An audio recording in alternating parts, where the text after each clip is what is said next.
Non. Bon, c'est mieux que je reste comme ça. Eux, ils nous voient ou pas? Oui, oui, oui. D'accord.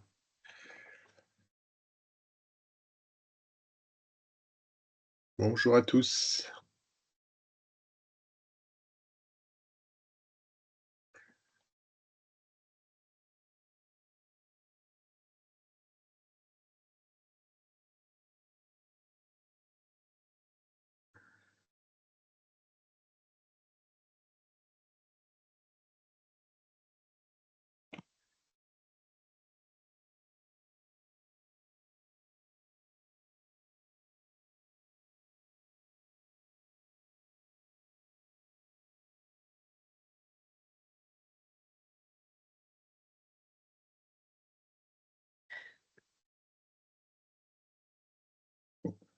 Bonjour à tous, je vous propose de démarrer la séquence. Donc, je voulais remercier Stéphanie Portal de la DGEFP, Linda Flusco de la GFIP et Inchirine de Saïd Ali de la GFIP également. Donc, nous avons organisé ce webinaire pour faire un point sur le PIC entreprise adaptée, donc le plan d'investissement dans les compétences pour les entreprises adaptées, et repréciser à la fois le point d'étape et de consommation de l'utilisation des crédits et surtout l'utilisation de la démarche, de mes démarches simplifiées pour vous expliquer le processus et que tout le monde ait bien en tête ce processus.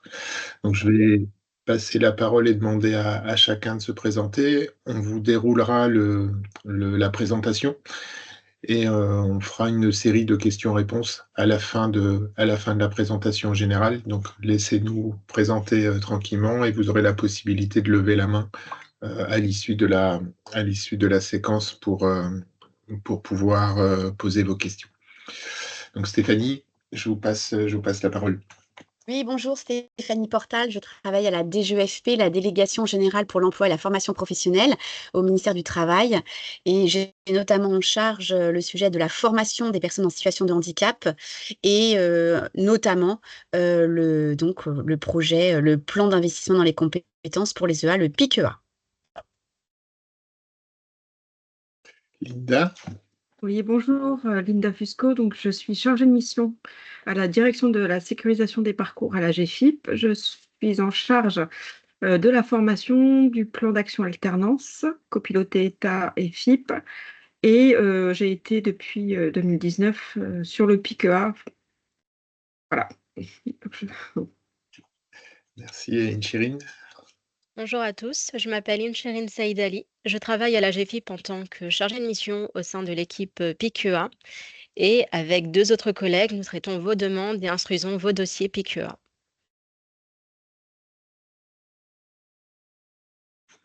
Merci beaucoup. On va commencer la présentation. Donc, c'est Stéphanie qui va démarrer sur la toute première partie. Oui, tout à fait. Linda, tu peux... Oui, bien sûr.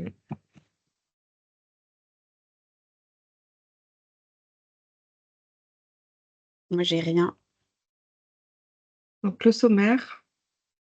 Voilà, on va faire un point sur la convention PICEA pour ma part et puis rappeler ce qu'il faut retenir de cette convention. Donc, le PICEA, il existe depuis 2019 et avec l'AGFIP, on conventionne sur plusieurs années. Et donc là, on a renouvelé une convention qui dure donc depuis 2024 et qui va s'étendre jusqu'en 2027. On voulait vous rappeler les règles qui sont inchangées. Le public prioritaire reste les personnes en CDD de tremplin et en contrat de mission dans les EATT. Le montant des aides est inchangé en 2024, donc ce sont les mêmes montants que ceux que vous connaissez depuis 2019. La seule différence, c'est que l'aide à l'ingénierie est désormais supprimée à compter du 1er janvier 2025. On rappelle aussi que les formations éligibles sont celles qui visent une montée en compétences des salariés, qu'elles soient certifiantes ou qualifiantes en priorité, mais que les formations préqualifiantes de remobilisation, de remise à niveau, etc., sont également éligibles dès lors qu'elles s'inscrivent, on va dire, dans un parcours, on va dire, de la personne qui pourrait le conduire ou qui le conduira à une qualification. Ces formations doivent être réalisées par des organismes de formation certifiés Calliope pour bénéficier donc de fonds publics ou labellisés France Compétences, et ces OF sont en général toutes déclarées auprès de vos DRETS pour pouvoir être financées. Et pour les formations qui seraient dispensées en interne, l'EA doit alors avoir l'agrément en tant que OF certifié Calliope, sauf pour les AFES, puisque là, ce sont des professionnels en interne qui réalisent ces formations. Un point de vigilance, les formations qui sont inscrites dans vos plans de développement des compétences ou dans les formations dites obligatoires ne sont pas prises en charge par le PICEA, puisqu'elles relèvent d'une obligation de l'employeur.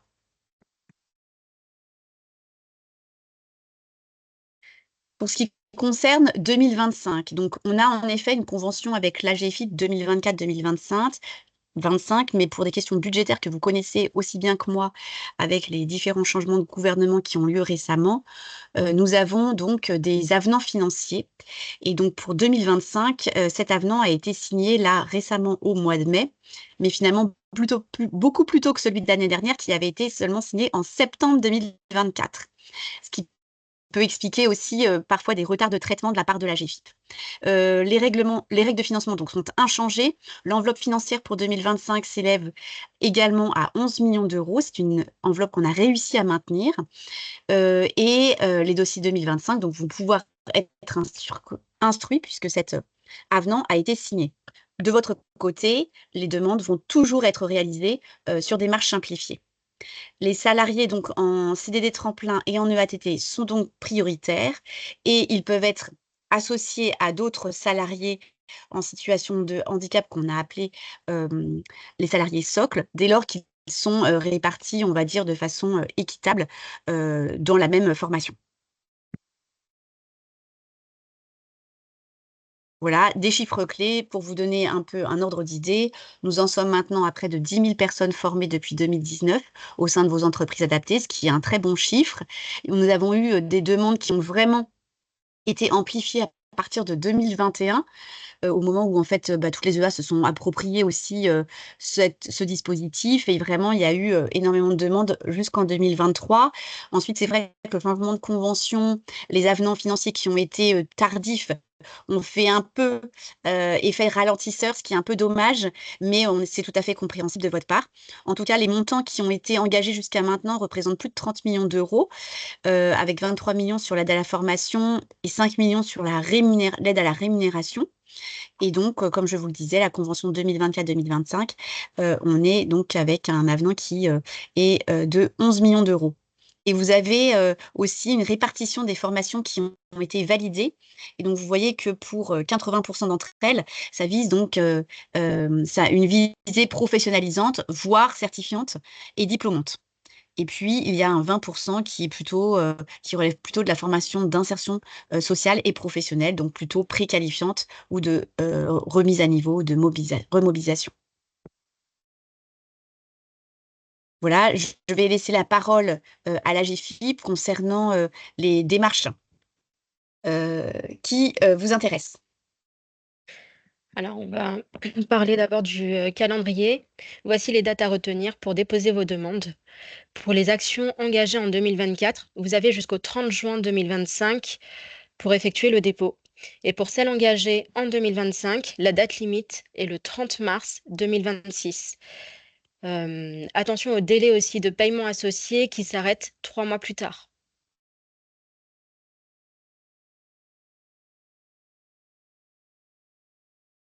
La plateforme Démarche simplifiée est aujourd'hui notre outil central pour la gestion des demandes d'aide. Elle apporte des bénéfices à la fois pour les entreprises adaptées, mais pour nous aussi, équipe PICUA. Pour les entreprises, pour vous, donc, elle facilite la saisie des demandes. Vous pouvez commencer un dossier, l'interrompre, y revenir plus tard et garder une trace de chaque étape. C'est aussi un moyen plus direct pour suivre vos dossiers et d'échanger avec nous grâce à la messagerie intégrée. Et de notre côté, nous recevons des formulaires plus complets avec les pièces nécessaires, ce qui nous permet d'instruire le dossier jusqu'à sa mise en paiement.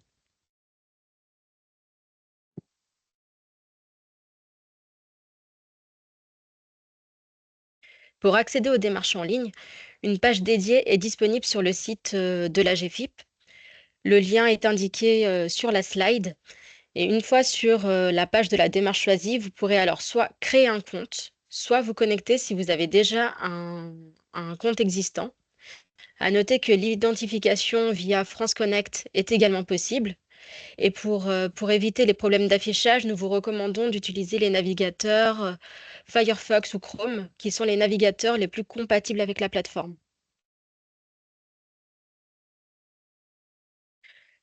Lorsque vous choisissez de créer un compte, seule votre adresse mail est demandée. Et pour simplifier la gestion en interne, nous vous conseillons d'utiliser une adresse mail générique. Cela facilite le suivi des démarches dans le temps, notamment en cas de mouvement de personnel au sein de votre structure. Une fois votre compte créé, vous recevrez un email de confirmation et il vous permettra de valider définitivement votre inscription. Et une fois votre compte activé, vous pourrez directement accéder à la démarche.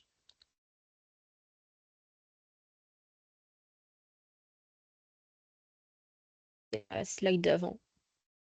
Ouais. L'accès au formulaire est simple. Il vous suffit juste d'indiquer le numéro de SIRET de votre structure et de cliquer sur le bouton Continuer.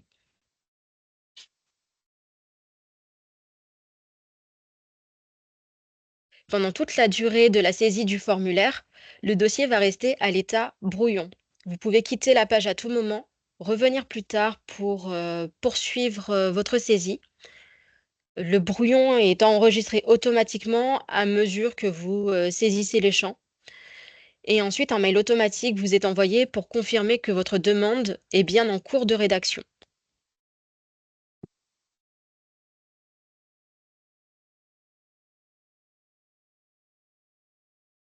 Une fois le dossier, le formulaire complété, il est important de cliquer sur le bouton Déposer le dossier. Cela permet de faire passer le dossier de l'état en brouillon à l'état en construction, ce qui signifie qu'il est désormais visible pour nos équipes. Tant que le dossier reste en brouillon, en fait, nous, on ne peut pas accéder au dossier. Et puis, quelques précisions sur les pièces jointes. Vous pouvez ajouter des documents au format courant, PDF, Word, Excel, PowerPoint, etc. Et la capacité maximale pour l'ensemble des pièces jointes est de 20 MO par enregistrement.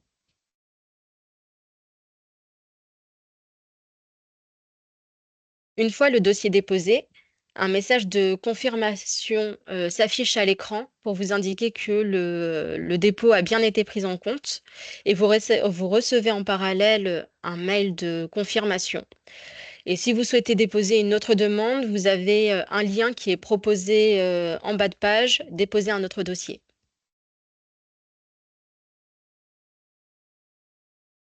À ce stade, le dossier est déposé et plusieurs actions restent possibles directement depuis votre espace, comme consulter le suivi de votre dossier. Donc là, vous le retrouvez dans le premier onglet Suivi de votre dossier pour connaître son état d'avancement. Vous pouvez également accéder au récapitulatif complet de votre demande. C'est le deuxième onglet Votre dossier.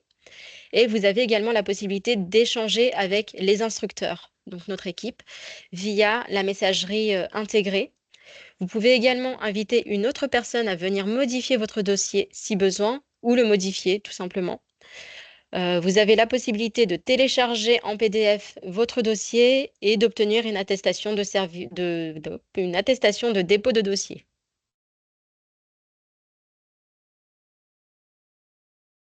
Et puis, à tout moment, vous pouvez retrouver la liste de vos dossiers en cours en cliquant sur l'onglet Dossier situé tout en haut de la page.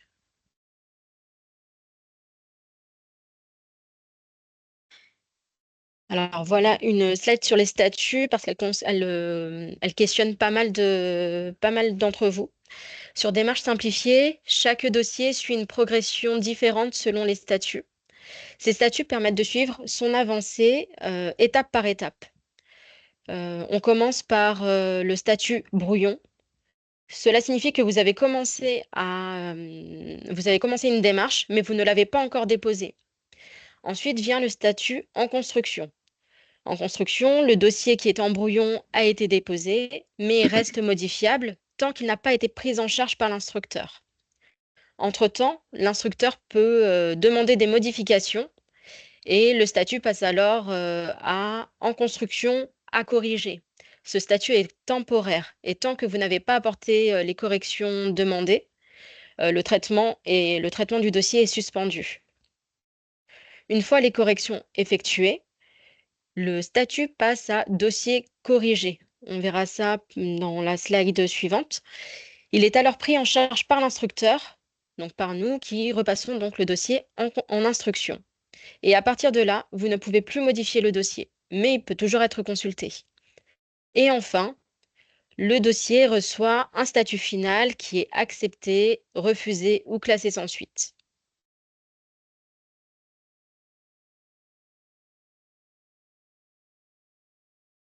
Donc, on fait un petit zoom sur les dossiers à corriger, car depuis très récemment, depuis le 28 mai 2025, ces dossiers sont mieux signalés dans Démarche simplifiée. Vous avez un badge de notification qui apparaît à côté du numéro de dossier. Si tu avances, ouais, et encore. Ah oui, je l'ai. OK. Un badge de notification apparaît à côté du numéro de dossier et vous êtes alerté automatiquement par email et sur la page d'accueil de Démarche simplifiée. Donc, nous allons voir à présent les procédures d'enregistrement et de dépôt des dossiers.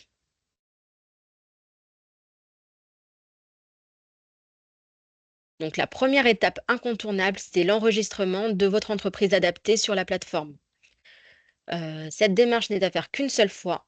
Elle permet d'obtenir un numéro de dossier unique et c'est ce numéro-là qu'il faudra reporter systématiquement dans toutes les demandes d'aide.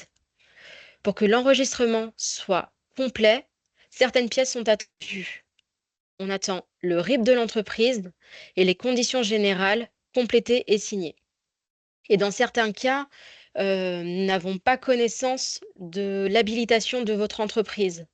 Et dans ce cas-là, on peut vous demander le CEPOM. Et un autre point important à retenir, c'est qu'il n'est pas nécessaire d'attendre la validation de votre enregistrement pour déposer une demande d'aide.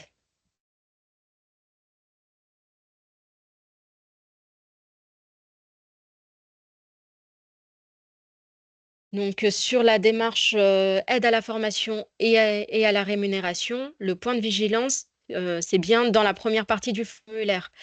C'est là où il faut indiquer le numéro de dossier obtenu lors de l'enregistrement.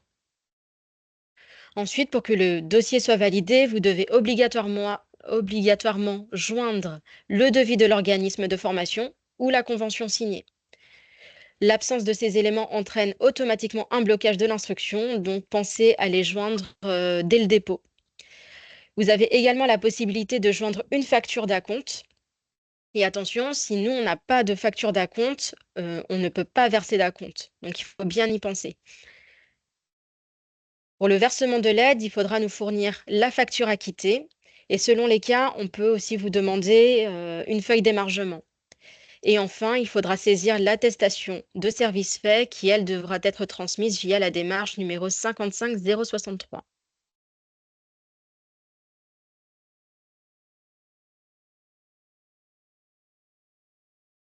Donc, la démarche d'attestation de service fait est une étape obligatoire car elle justifie la réalisation complète de l'action et le paiement final de l'aide accordée. Tous les champs doivent être renseignés. Ils sont obligatoires pour permettre l'instruction et le versement de l'aide.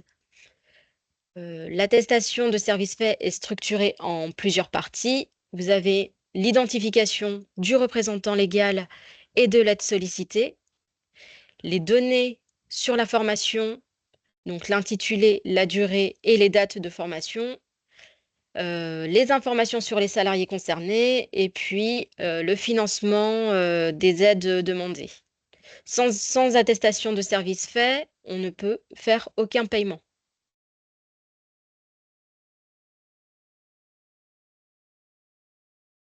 Et on insiste un peu sur l'attestation de service fait, car nous avons constaté euh, plusieurs erreurs de remplissage. Par exemple, sur la partie 1, cette fois-ci, on ne demande pas le numéro d'enregistrement, mais on demande bien le numéro du dossier de demande d'aide concerné. Autre point, pour les parties 5 et 6, financement de la formation, financement de la rémunération, les montants indiqués doivent correspondre à ceux validés par la GFIP dans la lettre d'attribution. Et si les montants diffèrent, par exemple en cas de réalisation à la baisse comme à la hausse, il est indispensable d'ajouter un message explicatif, euh, parce que sinon on perd beaucoup trop de temps à revérifier les dossiers, ça alourdit le traitement, et donc un petit message peut nous faire gagner pas mal de temps.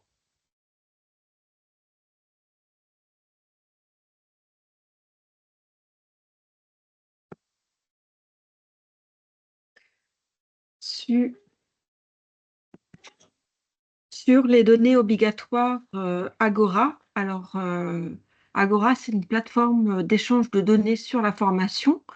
Tous les financeurs, tous dispositifs confondus, transmettent leurs données sur la formation vers cette plateforme qui nous permet d'avoir une analyse et une connaissance des parcours professionnels du bénéficiaire de manière longitudinale, de l'orientation à son accès à l'emploi, car Agora également est accroché au système d'information des CEP et puis de la DSN. Donc, ça nous permet d'avoir une vision globale sur le parcours de la personne. Dans ce cadre, on a été amené à faire évoluer des démarches simplifiées en intégrant des données qui sont obligatoires pour l'envoi des données vers cette plateforme.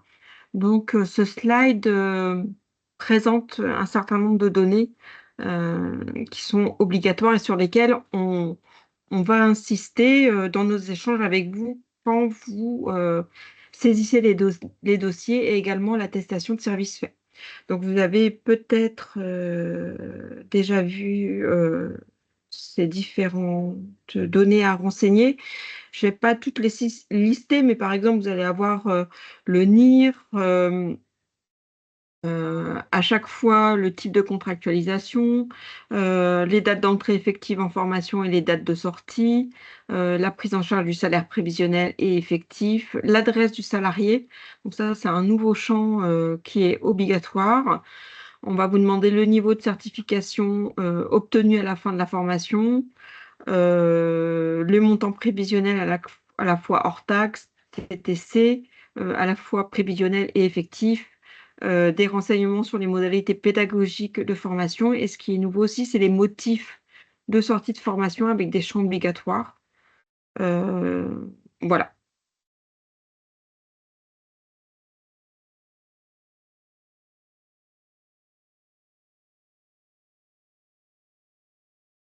Donc on rappelle ici les différents liens des démarches.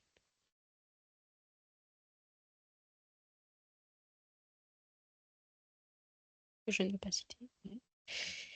Et donc là, on fait un point rapide sur la procédure de relance qui va être appliquée et bon, qui existait déjà. Donc, on prévoit 3 relances.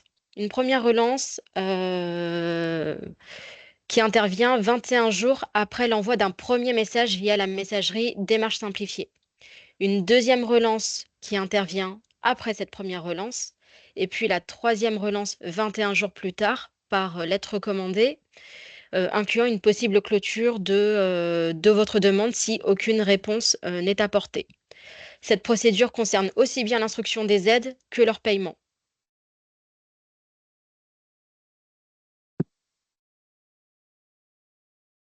Donc, zoom sur l'activité. Nous avons vu déjà en première partie de cette présentation la mobilisation du PQA. Et donc, à ce jour, il reste 188 dossiers à solder pour l'aide à la formation et à la rémunération et 24 dossiers pour l'ingénierie de parcours et de projet. Et enfin, concernant le délai de traitement, nous traitons aujourd'hui les dossiers déposés à partir du 3 décembre 2024. Et ça, c'est une donnée arrêtée au 4 juin. Il n'y a pas trop, on est au 4 aujourd'hui. Et enfin, n'hésitez pas à nous contacter. Si vous avez des questions sur la manière de monter votre dossier, vous pouvez solliciter votre référent PIQEA au sein de la délégation régionale. Il est là pour vous accompagner. Et pour le suivi de votre dossier, vous pouvez nous contacter par mail à l'adresse PIC-Formation-EA mentionnée dans la slide. Et c'est bien nous, l'équipe PIQEA, qui vous répondons. Vous pouvez également nous envoyer un message via la messagerie intégrée dans la démarche, dans Démarche simplifiée, pardon. Et sachez que nous avons renforcé notre équipe pour mieux répondre à vos demandes. Donc, une nouvelle collègue nous a rejoint cette semaine. Ok. Merci pour la présentation. Il y a quelques questions qui ont été mises dans le chat que je vais vous relayer. Et après, si d'autres personnes veulent intervenir, veulent poser des questions, vous avez la possibilité de lever la main. Sur les dossiers d'ingénierie, il y a une question qui précise qu'une demande de dossier pour ingénierie a été déposée en 2024, qui est toujours à l'état en cours d'instruction avec l'EA qui note « Nous devons déposer de nouveaux documents ». Et est-ce que le délai pour déposer les éléments sont bien fixés au 30 juin 2025, comme c'est des dossiers 2024 qui ont été et le délai de 2024 qui a été présenté tout à l'heure? Absolument. Les dossiers d'ingénierie également bénéficient de ce temps, de ce délai. D'accord. Et sur l'acceptation,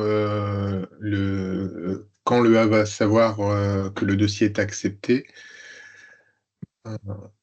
est-ce que ça nécessite derrière les pièces supplémentaires qui ont été demandées et que l'entreprise adaptée doit déposer, ou quel est le process globalement pour être Alors, si pour les avoir pièces ont été déposées, nous allons reprendre l'instruction du dossier. Ce que je pourrais conseiller en parallèle, c'est aussi de faire l'attestation de service fait si elle n'a pas encore été faite. Comme ça accélère le traitement. D'accord.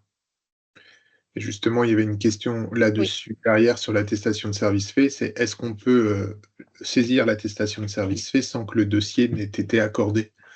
absolument. C'est d'ailleurs ce que je recommande, surtout que là, on est le 13 juin. Donc, le 30 juin va arriver assez rapidement. Donc, je le conseille. D'accord. Ok. Excusez-moi, est-ce que je peux intervenir? C'est moi qui avais posé la question pour le dossier d'aide à l'ingénierie. En fait, c'est quoi l'attestation de service? Je ne vois pas de quoi vous parlez là. Alors, c'est une autre démarche qui est à effectuer à la fin de l'action. Et cette démarche, on pourra vous transmettre le lien si vous le souhaitez, et elle est à compléter pour acter en fait la fin de l'ingénierie.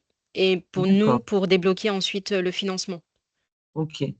En fait, nous, notre dossier, il a été déposé effectivement en 2024 avec l'étude, enfin, toute la proposition de coûts d'ingénierie information interne. On nous a demandé, on nous a posé des questions parce que le coût forcément est plus élevé que l'aide.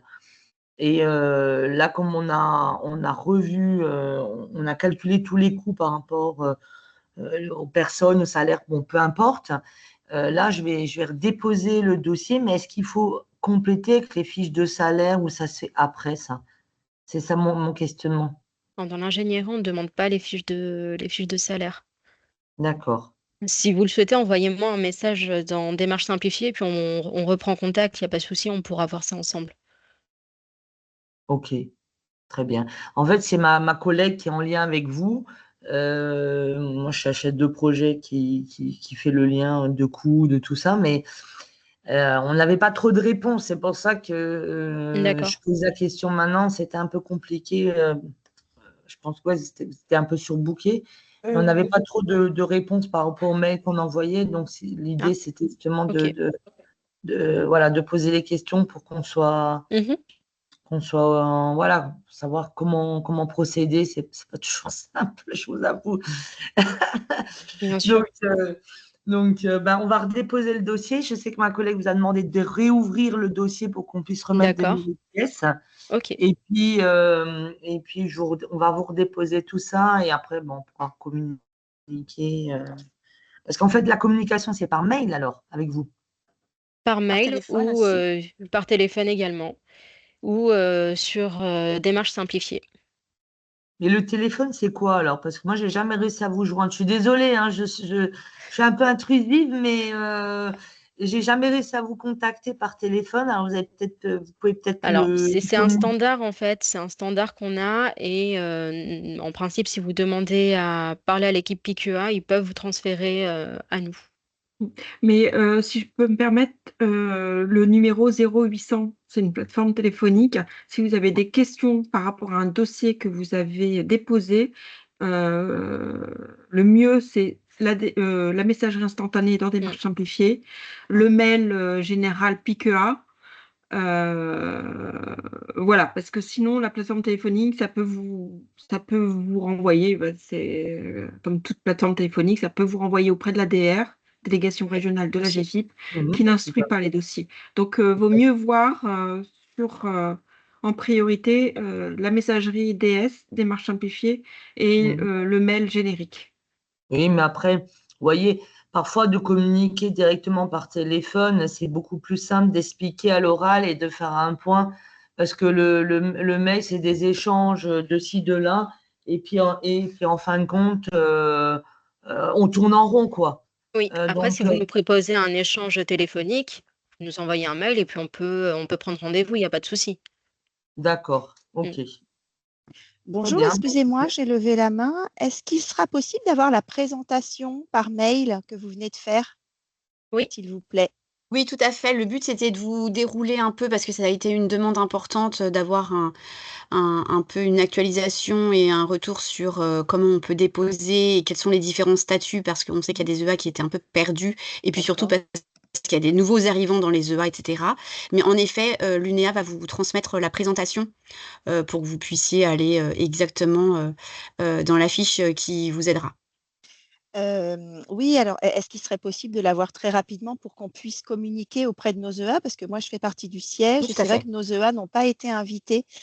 Donc, c'est un petit peu embêtant. Est-ce qu'il serait possible de l'avoir aujourd'hui, la présentation?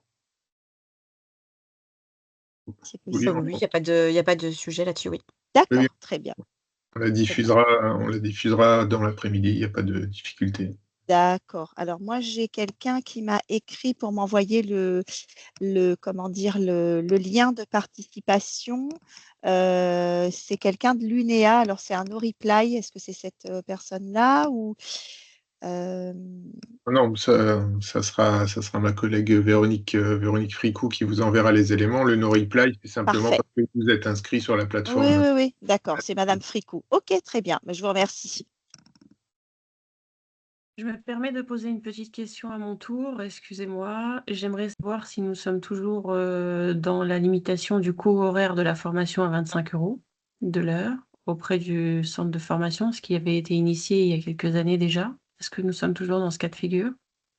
Et est-ce que Oui. D'accord. Et est-ce que les coûts annexes sont également pris en charge? Je pense notamment à tout ce qui est dans le cadre de la formation, s'il y a des tickets resto, la restauration, l'hébergement, etc.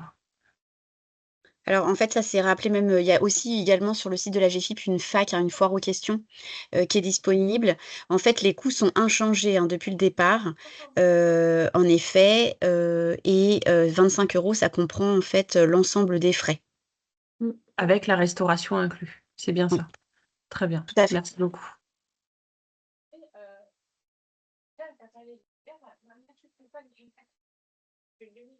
Alors, faut peut-être prendre les autres questions dans la conversation. Alors, il y a une question. Mon dossier du 9 janvier 2024 est toujours en construction, alors car transmis à la DGEFP pour étude suite à des écarts entre les sommes demandées. Quel délai de traitement? Alors, je n'ai pas le nom de l'entreprise adaptée. Si c'est l'AMIP, sur un dossier AMIP. Ah oui. On reviendra vers eux rapidement. D'accord. Ok. Il y a une question intéressante, si je peux me permettre, Sébastien. C'est dans le cas du mouvement du personnel, comment savoir s'il y a des dossiers déjà déposés? Parce qu'on a déjà été dans ce cas-là, et c'est vrai que... Alors, notre problème réside là, hein, c'est que lorsqu'il y a du mouvement de personnel, nous déjà, on n'a pas la main pour transmettre les dossiers aux nouvelles personnes. Et c'est la raison pour laquelle on conseille d'avoir une adresse mail générique, parce que nous, on pourra avoir une visibilité, mais eux ne pourront pas agir sur les dossiers déjà déposés. Donc, eux n'ont pas de visibilité sur les dossiers déposés dans démarche simplifiée. Excusez-moi, c'est ma question, c'est Patricia Oui. Moragas de SIFU.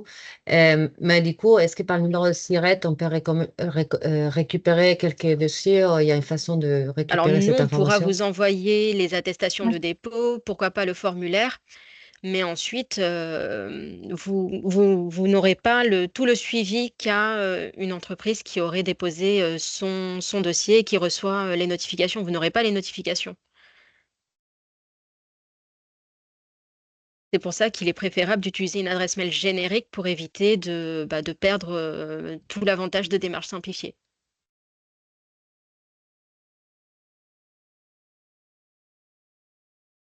Merci. Si je peux me permettre une question pour continuer sur ce sujet. Alors de mon côté, dans mon entreprise adaptée, on a bien utilisé un mail générique, donc ça OK.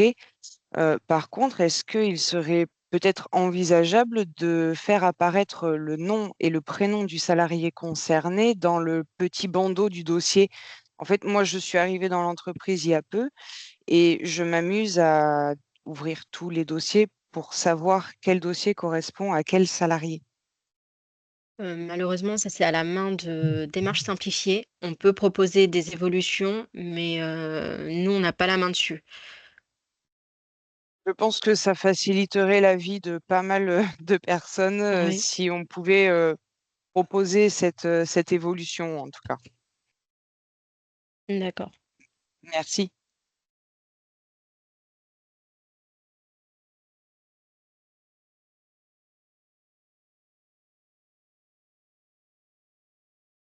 Il y a la question sur le permis de conduire. Est-ce que ça fait partie des formations finançables? Oui. Oui, mais en priorité, il faut que l'EA comment dire, mobilise les aides du droit commun pour les permis de conduire, par exemple, c'est le CPF. Ou alors, il y a des aides régionales qui existent. Donc, il faut argumenter en ce sens, c'est que soit les aides du droit commun ont été mobilisées, mais il y a eu un refus ou autre. Sachez qu'également, dans le cadre du CPF, avec la nouvelle offre de service de la Caisse des dépôts sur les dotations employeurs, l'employeur peut à tout moment doter de manière supplémentaire le CPF de la personne et, et donc financer le permis de conduire qui répond à un besoin de qualification et de développement de l'employabilité de la personne via le CPF. Voilà. Le cas échéant, évidemment, le PICEA peut être mobilisable, mais c'est en priorité le CPF. D'accord. Et est-ce que, par exemple, bonjour, est-ce que par exemple, alors là, la date du 30 juin 2025, c'est une date pour les dépôts de dossiers qui n'ont pas encore été instruits ou uniquement ceux de 2024? Ce sont pour les C'est-à-dire dossiers engagés en 2024. D'accord, OK. Voilà. Donc, Pour les dossiers qui ont été déposés, engagés en 2025, ça sera donc un dépôt qui aura lieu 30 mars au 2026. maximum en 2026. Voilà. D'accord. OK. OK, très bien. Merci, c'est clair. Il y a Géraldine, tu avais levé la main? Oui, bonjour à tous. Je Je voulais savoir alors le budget des 11 millions d'euros que vous avez détaillé est le budget annuel ou le budget sur toute la durée, donc jusqu'en 2027? Déjà, première question. Annuel. Comme Annuel. je l'ai dit au départ, en fait, on est uniquement sur des budgets annuels depuis l'année 2024. D'accord. Donc, du coup, ma deuxième question, pour des formations qui sont à cheval sur 2 années, comment est-ce que ça se passe? Puisque, nous, ça va être certainement le cas, une formation potentiellement qui démarrait en décembre 2025 et qui continuerait sur toute l'année 2026. Et donc il y aurait un financement sur 2025 et 2026, puisqu'on a besoin aussi de l'attestation de service fait pour, terminer, enfin clôturer le dossier. La seule chose, c'est que, nous n'avons pas du tout connaissance du budget 2026 à ce jour. Donc, tout ce qui sera engagé avant est préférable. En 2026, vous voulez dire? Comment? Engagé avant 2026, du coup? Parce que vous pouvez engager avant 2026, c'est préférable, oui. D'accord, OK. Et du Mais en tout coup, cas, bon, c'est un programme qui se déroule jusqu'en 2027, mais comme vous le savez tous et on n'est pas les seuls à être concernés, on a des restrictions budgétaires sur à peu près, tous les programmes. Le PIC EA est un des derniers programmes du PIC. Donc voilà, c'est important, voilà, pour des raisons que vous avez, que j'ai exposées au début, il y a eu du retard donc pris dans la confirmation des budgets de l'État et donc dans la signature de la convention avec l'AGFIP qui explique le retard de traitement de vos dossiers en partie. Là, ça, c'est une première chose. C'est important, donc dès que vous avez des pièces justificatives, etc., de les fournir au dossier pour que ce soit examiné le plus rapidement possible par l'AGFIP, c'est une deuxième chose. Et c'est vrai que plus vous déposez vos dossiers tôt dans l'année, plus vous avez quand même, voilà, surtout que l'équipe va être renforcée, donc vous avez une chance, voilà, d'être traité. De toute façon, ce qui compte, c'est quand même la date de dépôt de votre dossier, dans tous les cas. Pour une Et formation. les d'attente et les délais d'attente, justement, pour avoir une réponse? Oui, peut-être Inchérine, tu peux préciser, sachant que je vous disais, ça c'est avec l'équipe qui n'était pas renforcée jusqu'à maintenant. Ouais, donc comme on l'a indiqué, hein, aujourd'hui on traite les dossiers déposés le 4 décembre 2024. Donc avec maintenant le renforcement de l'équipe, on espère être bientôt à jour. Donc normalement, le délai de réponse n'est pas énorme. Et si j'ai bien compris, on est, par exemple, on ne peut pas engager une formation en PIC-EA uniquement sur une seule personne. Il faut qu'il y ait, enfin, comment ça se passe? Parce que si j'ai, par exemple, alors on a cette condition de 50% CDD tremplin, c'est ça, hein? Donc on peut avoir un groupe EA socle et CDD tremplin. Par contre, si l'on souhaite engager un dossier de PIC-EA uniquement sur une seule personne, est-ce que c'est possible? Oui, si c'est un CD tremplin ou une personne en contrat de mission de ATT. C'est-à-dire contrat de mission de ATT? Alors si vous êtes une EA, de travail temporaire, ce sont les personnes qui travaillent pour votre EA, mais peut-être que vous D'accord. n'êtes pas dans ce cas-là. Non, non, Mais dans c'est tous les cas, il ne peut plus y avoir de dossier réservé, enfin en tout cas uniquement pour des personnes, salariées socles. d'accord. Donc la priorité est donnée une sur les personne, CDD c'est tremplin. CDD tremplin. Si c'est une personne, c'est CDD tremplin. Si c'est donc obligatoirement, et pas un EA socle. Et pour un groupe, il faut 50% de CDD tremplin. Si vous avez un groupe composé de CDD tremplin et de salariés socles, voilà, il doit y avoir cette répartition-là. Par contre, si vous D'accord. avez 100%, 80% de CDD plein, c'est tout à fait, voilà, Oui, tout à c'est un fait. minimum s'il y a un mix en fait. D'accord, mais pour une seule personne, la personne doit être en CDD tremplin obligatoirement. Oui. Tout à fait. D'accord. Est-ce qu'elle doit déjà être identifiée avant le montage du dossier ou pas? C'est-à-dire, est-ce que, par exemple, un EA qui a un projet de recrutement dans les 3 mois peut peut-être initier un dossier en PIC-EA sans avoir encore son CDD tremplin, ou est-ce qu'il faut obligatoirement avoir identifié la personne Alors, il y a un écho avec votre micro. Il y a un écho, c'est très désagréable. Ouais. D'ailleurs, moi aussi.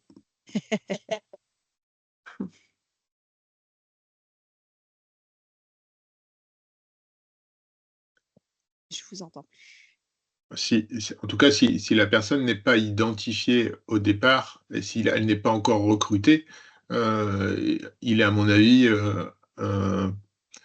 trop prématuré de pouvoir déposer un dossier avant qu'il soit complètement embauché et que vous soyez sûr des éléments. D'accord, ok. En revanche, vous pouvez commencer votre dossier en mode brouillon, comme on l'a dit tout à l'heure. Tant que c'est en mode brouillon, vous pouvez revenir dessus.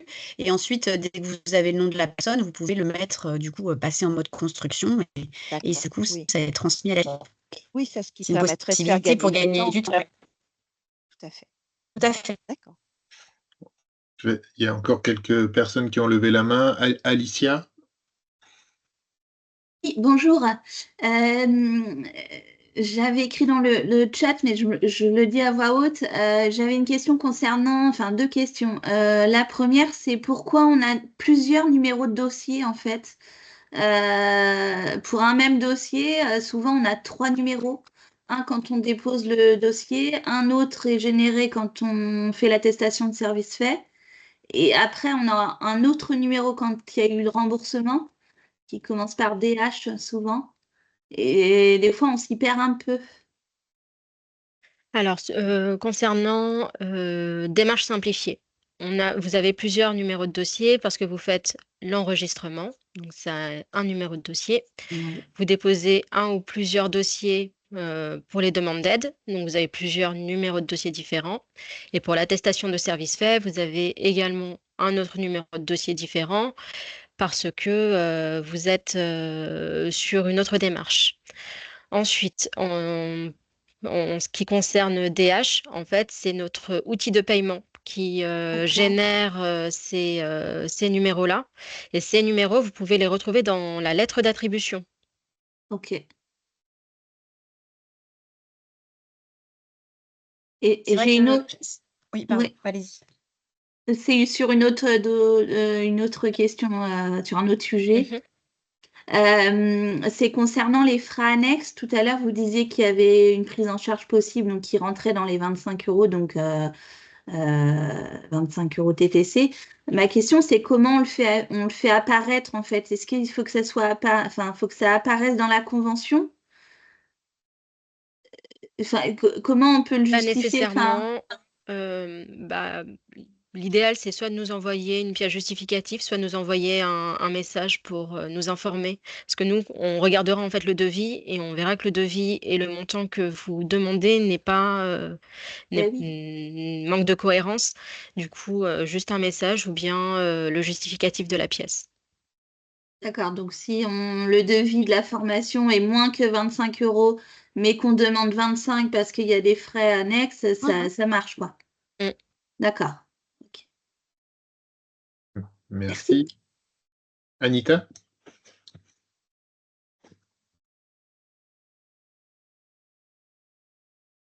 Anita? Le micro qui est coupé. Là, ça va? Oui, c'est bon. Bonjour. Moi, j'ai une question. Lorsque les frais pédagogiques, par contre, dépassent les 25 euros, je suis toujours un peu perdue dans le montant. Il y a un montant prévisionnel, il y a un montant réalisé. Donc, moi, en général, je mets le devis que j'ai signé.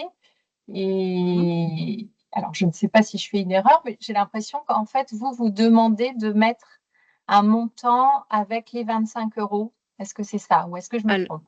Alors, dans le formulaire aide formation et rémunération, il y a 2 montants indiqués. Vous avez le montant de la formation et le montant demandé à la GFIP. Et le montant demandé à la GFIP, c'est donc le montant plafonné à 25 euros de l'heure. D'accord. Oui, le coût de la formation peut être supérieur, mais dans ce cas-là, il n'est pas pris en charge par le PIC.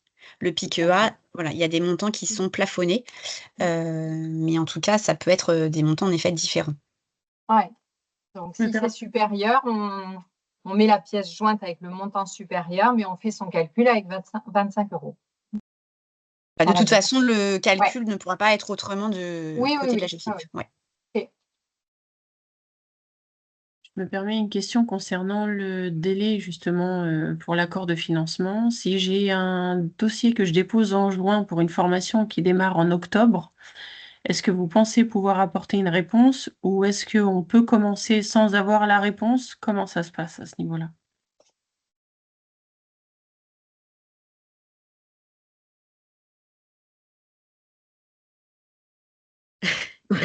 Dès lors que la formation est éligible, vous pouvez commencer avant même que l'on traite le dossier. Donc, il faut que la formation permette la montée en compétences du salarié et éviter donc les formations dites obligatoires qui sont à la charge de l'employeur. Bien sûr.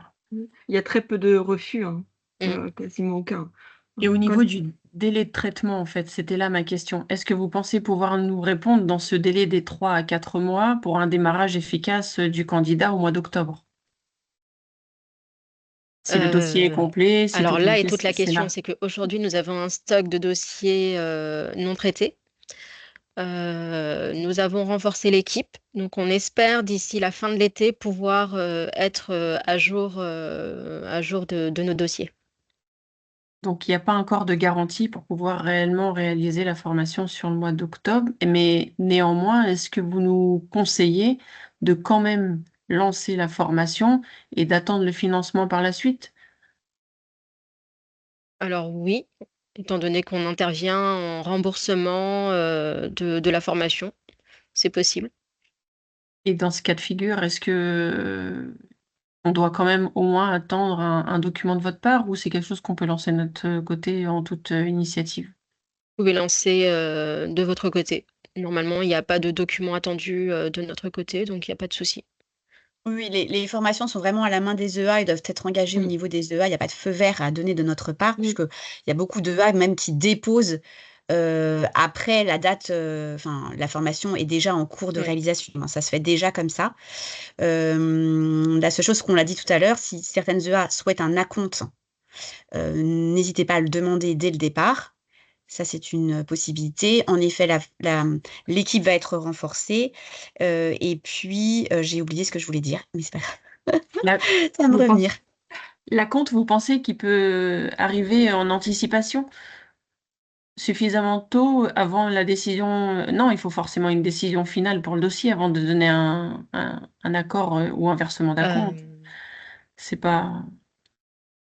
Alors oui, après, nous, on peut regarder est-ce que le dossier est éligible et dès lors, on peut traiter la demande d'acompte.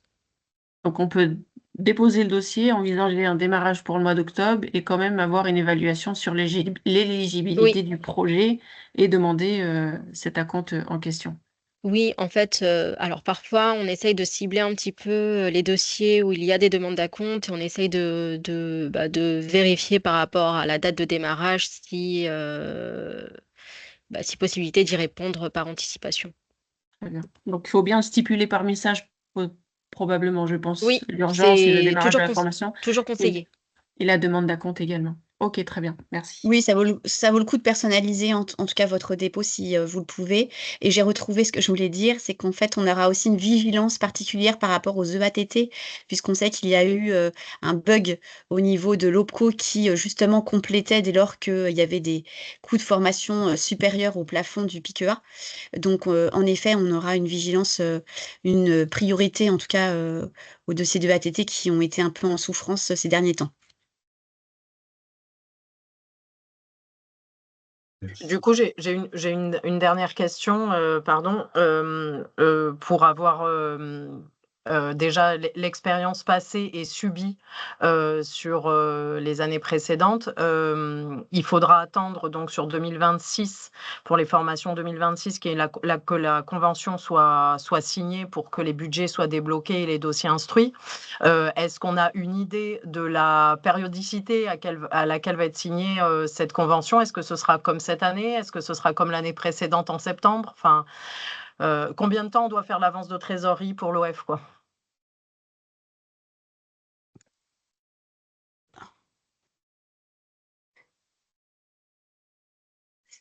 Si je le savais, je vous le dirais. Sachez que nous aussi, on est bien dans l'embarras puisqu'on est bien conscient en fait qu'il y a des entreprises, des bénéficiaires derrière. Donc, c'est un vrai sujet de préoccupation. La seule chose, comme je vous l'ai dit, on est vraiment très, très, très, très dépendant du contexte politique et de la validation des budgets. Donc, pour vous donner un ordre d'idée, la convention, elle avait été rédigée très tôt dans l'année, et puis il a fallu attendre la validation des budgets, savoir si les dossiers qui avaient été déposés entre le 1er janvier et le 14 février, période où il n'y avait que certaines dépenses qui pouvaient être couvertes par l'État pourraient être finalement prises en compte, et on a eu un feu vert il y a quelques semaines, etc. Donc, vous voyez, on est vraiment très dépendant des arbitrages qui vraiment sont très macro au niveau du budget de l'État, hein. Le PIC, ça fait partie des lignes des budgets de l'État. Et voilà. Donc, on verra s'il y a une continuité du gouvernement actuel. Enfin, voilà, ça va vraiment. Ces lignes budgétaires sont très liées aussi au changement de gouvernement. Pour le moment, la seule chose qu'on ait réussi à faire, c'est que depuis 2019, on a maintenu une INPIQA. Donc ça, on peut quand même s'en féliciter, même si on est d'accord qu'en termes d'information, de périodicité, ce n'est pas génial pour vous. Tout à fait d'accord et tout à fait consciente de ça. Donc on essaie de travailler vraiment main dans la main aussi avec l'UNEA, avec qui on se réunit tous les mois pour faire remonter des grosses difficultés éventuelles, etc. Mais voilà, on n'a pas d'autre palliatif que voilà, de suivre aussi le calendrier politique. On n'a pas, nous, d'avance possible à faire. Ouais, je comprends bien, hein, Donc voilà, mais mais on on est parle très... de formation collective avec à peu Ah près oui, je suis 15 d'accord. apprenants et des dépenses qui sont à peu près d'une envergure de 300 000 euros.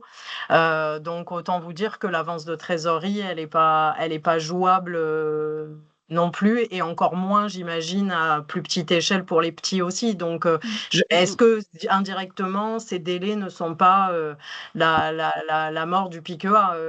Est-ce que les budgets vont pouvoir être utilisés? Est-ce que les budgets peuvent être rebasculés d'une année sur l'autre? Enfin, c'est compliqué pour nous parce que la mise en place d'une formation, c'est 6 à plusieurs mois de discussions internes pour une mise en place, et pour sans visibilité, très, très, très compliqué, quoi. On est d'accord, on est d'accord. Donc là, il y a eu un renforcement de l'équipe de la GFIP. Il y avait même un autre contrat qui est peut-être prévu en fin d'année. Enfin, on verra justement en fonction des budgets votés. Mais on fait notre maximum. Ok, merci à vous. Bonjour, excusez-moi, j'ai une question. Pour revenir sur ce que vous aviez dit tout à l'heure par rapport au cofinancement avec le PIQA et les OPCO, justement, j'ai eu pas mal de problèmes par rapport à ça. Et donc, qu'est-ce qu'il en est aujourd'hui? Parce que, en fait, le problème qui se posait, c'est que la GFIP n'était pas d'accord avec l'OPCO. Et l'OPCO maintenait que c'était leur processus qui avait, comment dirais-je, qui faisait foi. Donc, C'est il y a eu pas mal. C'est pour une ATT, c'est ça? Oui, c'est ça. Oui, il y a eu, oui. Il y a eu pas mal d'échanges à ce sujet et finalement, je ne sais pas quel est le bon process, qu'est-ce qu'il faut faire? Est-ce que c'est Acto qui a du coup le dernier mot? Est-ce que c'est la GFIP? Enfin voilà, donc ça a été très compliqué. Et Oui, tant que je ne me faisais pas financer, enfin que j'avais pas l'accord du PQA, je ne pouvais pas faire de oui, demande au niveau d'Acto. oui, parce qu'ils demandent notre justificatif pour pouvoir Oui, instruire de leur côté leur cofinancement. Mais exactement. on va reprendre contact avec Acto pour voir s'il est possible de changer cela. C'est comment dire, c'est une contrainte de côté Acto, en fait, dans leur process de validation des cofinancements, etc. D'accord, donc vous nous tiendrez D'instruction, c'est une problématique côté instruction.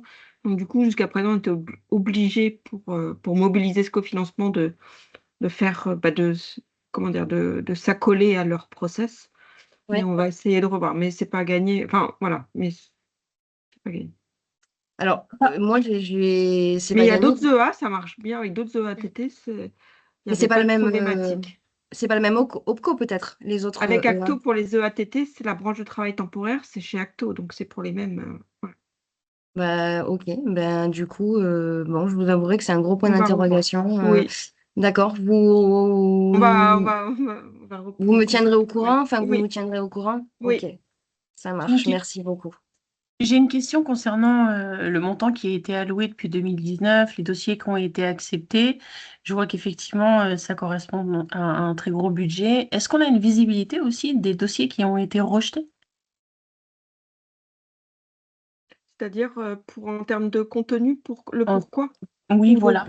Les dossiers qui ont été rejetés et le pourquoi exactement. Mhm. Est-ce qu'aujourd'hui, vous avez des chiffres là-dessus? Non, on n'a pas de chiffre sur les dossiers refusés. Mais par Il y a- contre, on peut me dire que sur la formation, quand ils ont été refusés, c'est très souvent parce que les organismes de formation n'avaient pas la certification Calliope. Ah, d'accord. OK. Donc, ça Ou reste le alors parce que principal motif de la c'était des formations inéligibles, mais Mm. c'est très rare. D'accord. C'est vraiment Ok. la certification Calliope. Qui est le point bloquant. OK. Exactement. Merci beaucoup. On prend les deux Excusez-moi. questions, si vous voulez. Oui. Alicia, Oui. si. Oui, alors moi, c'était une question, c'est un peu sur, pareil, quand il y a double financement avec Acto, par exemple. Donc moi, je n'ai pas de souci, Acto accorde les dossiers et après, sur le forfait, et puis après, je fais les dossiers, la demande cofinancement PICEA. Mais ma question, c'est par rapport au calcul. Des fois, je suis un peu perdue et c'est souvent des dossiers où je dois corriger et du coup qui sont un peu retardés dans l'instruction. Par rapport au processus du calcul, de ce que je comprends, c'est que le calcul, c'est l'assiette éligible du PIC EA et le forfait, en fait, en priorité, c'est le forfait OPCO, c'est ça? Enfin, d'abord le financement OPCO et après ça vient se déduire le PICEA, c'est ça? Non, c'est l'inverse. Pour une ATT. Oui, ATT. Mm. C'est d'abord le calcul de la GFIP, donc les 25 € TTC. Et... Oui, oui. Alors, c'est pas ce que j'ai l'impression. Mais C'est pas mon impression. si je peux me permettre, je pense que ça dépend du dispositif, parce que moi, pour certains dispositifs, c'est Exactement. l'AGFIP qui passe en premier, et pour d'autres D'accord. dispositifs, c'est Acto qui passe en premier. Oui, ça dépend du dispositif de la branche de travail temporaire, CIPI, CPI. C'est ça, etc. c'est ça. Mais je vois pas trop d'autres dispositifs que le CPI-CDPI. Et si, il y a pour les petites formations courtes, Oui, il les y a... formations. Ouais, je sais plus comment ça s'appelle parce que je suis pas très aguerrie sur le Mais sujet, peut-être que, alors, je sais que les conseillers Acto ont fait de leur côté de la sensibilisation sur ce process auprès des EATT, mais peut-être que ça vaut le coup aussi que nous, on remette en visibilité ce process Oui, Ouais, ça serait avec bien. Acto Ouais. auprès de vous. ouais, je pense que ça peut être pas mal de peut-être faire un webinaire Acto AGFIP peut-être pour Ouais. remettre tout ça au clair. D'accord. Ok. Et on prend la dernière question. Justement, Acto, c'est quoi en fin de compte? Parce que je ne connais pas du tout. Excusez-moi, je suis peut-être un peu novice, mais c'est quoi Acto? Je connais OPCO, mais Acto? C'est C'est le Acto? nom. Oui. Ouais, allez-y, Ouais, Sébastien. exactement, c'est quoi comme financement? OPCO, Acto, c'est un des OPCO. Il y a 11 OPCO qui sont référencés en France et Acto est un des OPCO et il est notamment l'OPCO de la branche de travail temporaire. Donc c'est pour ça qu'on en parle depuis tout à l'heure, de ATT D'accord. notamment.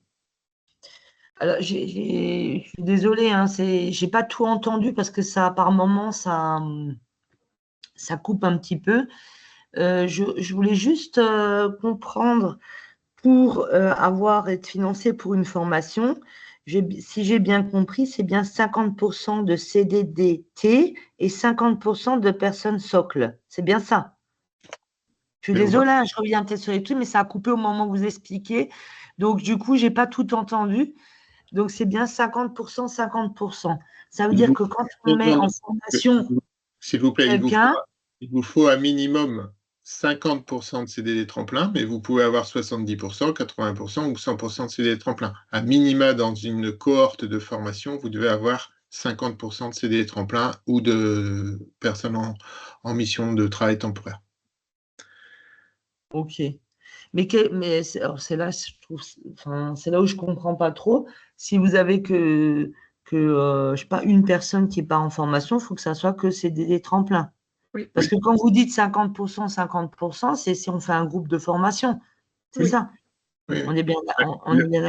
Le dispositif du PIC-EA a été créé et dédié initialement pour les personnes qui étaient en transition professionnelle. Il a été étendu à un public dit socle, mais avec la nécessité d'avoir une proportion maximale de personnes en transition.